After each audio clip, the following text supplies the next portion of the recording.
Wala ka naman talagang malulus kapag nakipag-debate ka. If you are truthful to yourself and truthful to the people who are listening to you and truthful to the person who you are debating with, you have nothing to lose. If you have something to lose kapag nakikipagdebate ka, then nobody will debate anymore. Grabe yung pag-uutak talaga ng mga to, di ba?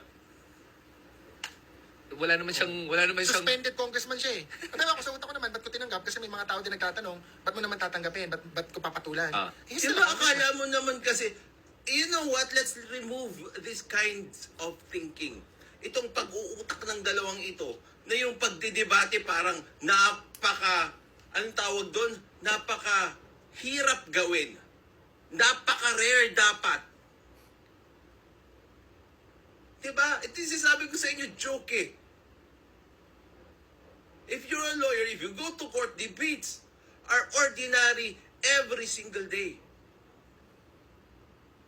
Tapos ito parang, uy, nakipag-debate ka, ang galing mo naman. What the heck? Joke. You know why they act like that? It's because for them, winning is much higher than coming up with the truth. Yung winning has something to do with more on their ego rather than sa kung ano yung tama, ano yung mali, ano yung totoo, ano yung beneficial.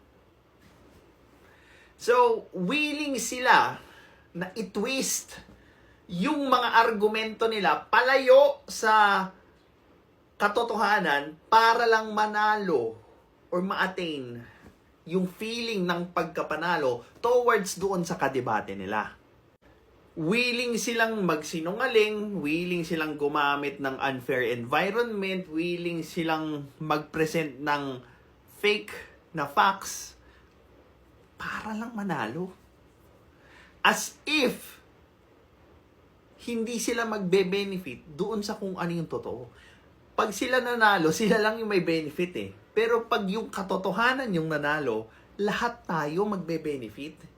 Kasi yung katotohanan, applicable yan. Mayaman ka, mahirap ka, panalo ka, talo ka. Pero hindi nila kasi maatim na may kapantay sila doon sa pagkapanalo nila.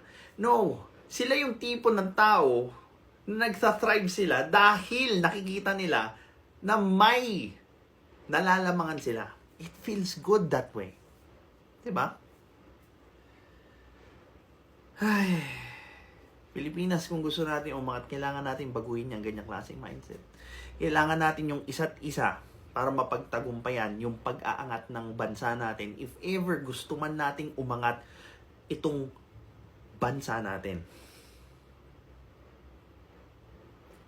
Well, this is Pinoy Extreme. Have a good day. This is Pinoy Extreme.